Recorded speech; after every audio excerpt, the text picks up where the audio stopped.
1. Why did the developer go broke? Because he used up all his cash. Today, I'm going to recap a 2014 action thriller film called 3 Days to Kill. A quick warning, there will be major spoilers ahead. The film opens at the CIA headquarters in Limelight. Agent Vivi DeLay meets with the CIA director and another man to discuss their target, Wolfgang Braun, aka the Wolf. The man is attempting to sell arms to terrorists along with his associate, the albino. The men assign Vivi to take both of them down. She asks them which agent they have on the ground. His name is Ethan Renner. We meet Ethan in a hotel in Paris, where he and another agent, Yasmin, are set to take down the albino, set to make a deal with Serbians. Ethan has already killed the buyers, and he makes a quick and swift exchange with the albino as he swaps briefcases containing secret codes. He goes to hand them over to other agents in a van, when his phone rings to remind him it's his daughter Zoe's birthday. He runs to make a call on a payphone and uses his watch as collateral with a nearby vendor to get change. He calls Zoe but gets her voicemail. In the hotel, Yasmin's identity is compromised when the albino recognizes her. He drags her to an elevator and waits till it comes down so it decapitates her. His cohorts shoot at the agents in the van, leading to a backbite from the lobby to outside the hotel. Ethan runs after the albino and kills his men before chasing the villain. Ethan starts getting weak and groggy until he catches up to the albino. He falls to the ground before shooting the albino in the foot. He limps away as Ethan loses consciousness. Ethan wakes up in the hospital to a doctor who tells him that he has cancer and it's spread to his lungs. He gives Ethan about 3 to 5 months left. Ethan returns to his apartment to find that there's a family living there. The patriarch Jules warmly welcomes Ethan back, telling him they are refugees seeking a new place to live. He goes to complain about it, but is told that if he forces the family out, he can get arrested. Ethan goes back and takes out his gun in front of Jules, but then relents and says he can stay until his eldest daughter gives birth to a child. Ethan calls his ex-wife Tina as she's meeting up with friends. She is hesitant to meet with him until he says it's urgent that they get together. They go together to sign his will, and he tells her that he is dying and he doesn't want Zoe to know. He wants to meet up with her, and Tina tells him only on the condition that he is officially done working for them. Ethan says yes. The two of them go meet Zoe at her school. Her reunion with her father is awkward, and she seems less than interested in talking to him. A handsome older boy comes over to Zoe, and she introduces him as Hugh. He is polite to Ethan when she introduces them, though he is understandably on the fence about it. Hugh leaves and Ethan presents Zoe with a purple bike, thinking that is still her favorite color. She opts to take the metro with her friends, leaving Ethan to ride the bike himself. Ethan stops at a stand and is met by Vivi. She drops Zoe's name and shows him his watch that he left by the hotel. She gets him to ride with her, telling him to work for her. He refuses until she says she has an experimental drug that can save his life. Ethan reconsiders and Vivi tells him the job is to find the wolf and kill him. Vivi takes Ethan to a hotel to find a man that can give them the whereabouts of the albino's accountant. She tells Ethan there's only one guy in there, but after he busts into the room of their target, he finds 5 guys. He and Vivi end up killing all of them when nobody gives them any info. In the elevator, Ethan tells her he will only continue the assignment if he is given 50 grand and a $1 million life insurance policy. She complies and gives him a shot of the drug. We see the albino meeting up with a man. He gives this man a photo of Ethan to keep on him. Ethan goes to Zoe and Tina's apartment and hears Zoe scream. Thinking she's in danger, he breaks the doorknob and busts in, only to find that she is upset over a bad hairdo. Tina is mad at Ethan since he earlier promised to cook dinner, yet he is 3 hours late.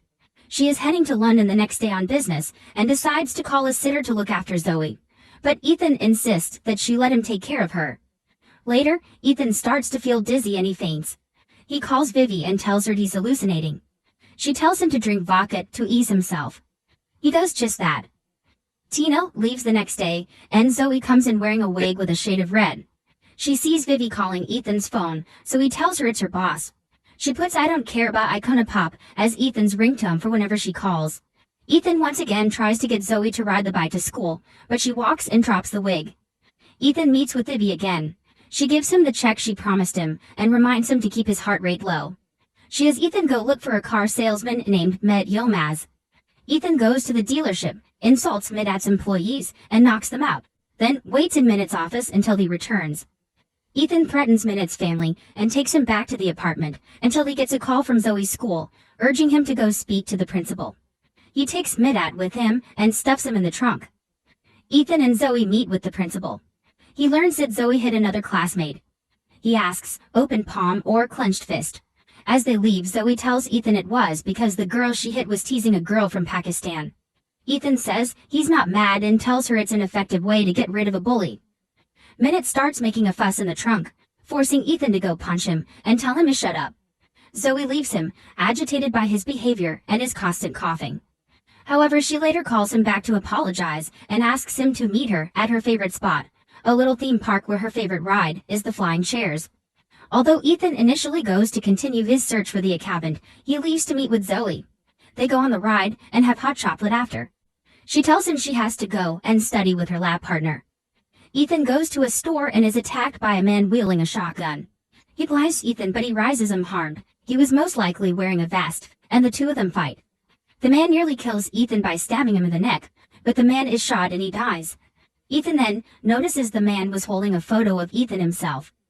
Ethan goes home to see on Zoe's computer a message from a friend saying she'll meet her at the tattoo gallery. Concerned, Ethan rushes to this place and finds a car with Zoe's bag. He breaks into it and finds a flyer from a place called Spider. He goes to Midat's house and asks the man's twin daughters what Spider is. They tell him it's a s'more house. Ethan goes to Spider, a nightclub, and sees Zoe drinking with friends. He starts getting dizzy again and has a swig of vodka to ease up.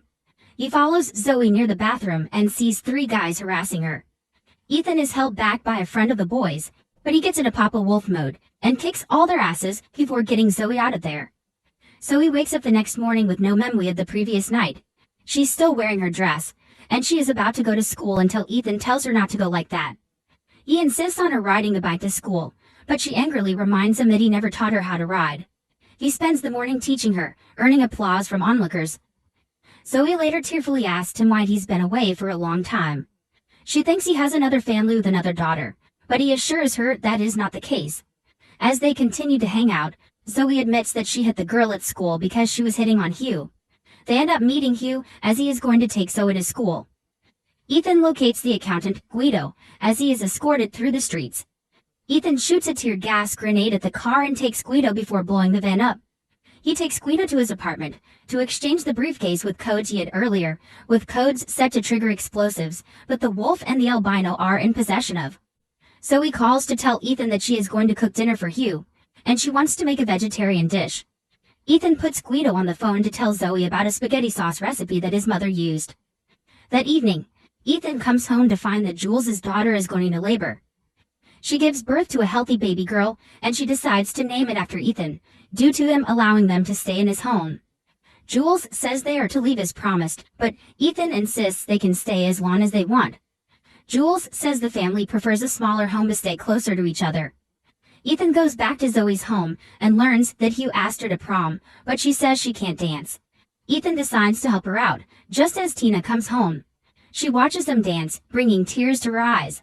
They have dinner as a family, and Tina tells Ethan later that he ought to tell Zoe about his condition sooner or later. They end up sleeping together. The next morning, Vivi calls Ethan to tell him the albino is staying at the Grand Hotel.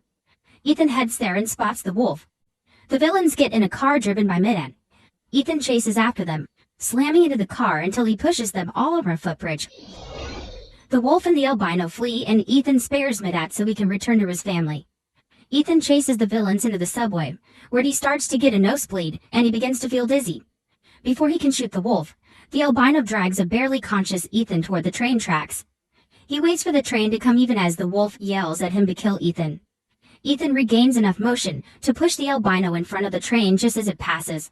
He passes out and the wolf flees. He wakes up to see Vivi brought him to her place. She reminds him of the wolf's escape, but tells him the results of his treatment turned out positive with the drug. Ethan, Zoe, and Tina go to meet with Hugh and his family. His father introduces Ethan to his business partner, the wolf. They recognize each other and uneasily shake hands. Hugh's parents escort them all into a club.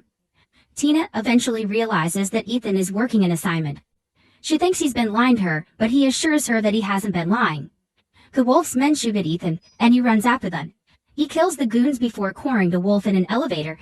He shoots the wires on the elevator, causing it to fall and crash to the bottom. Meanwhile, Hugh and Zoe find a private room where they dance and share their first kiss. The wolf crawls out of the elevator, and Ethan finds him. He starts to feel weak again, unable to shoot him. He drops the gun, which the wolf reaches for until Vivi comes in and pushes it to Ethan to finish the job.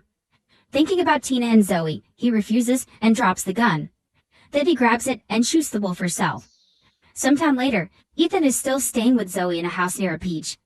He's setting up a Christmas tree, after thinking he wouldn't like to see Christmas, and we hear him talking to Tina, saying there have been bad days, but they are still trying to keep the relationship well.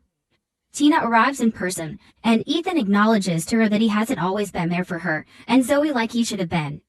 Zoe comes up to invite her mom and so Ethan can make them hot chocolate. Ethan goes into another room while Tina and Zoe sit together. She asks her mom if Ethan is going to stick around now. Meanwhile, Ethan finds a box of the large syringe and a note from Vivi wishing him a Merry Christmas. She has given him the drug so he can continue spending time with his family. In the distance, Vivi stands watching the family in their home. If you enjoyed this video, don't be shy, hit the like button, and if you disliked it, hit the dislike button twice just to be sure. You should watch the full movie. Thank you very much for watching.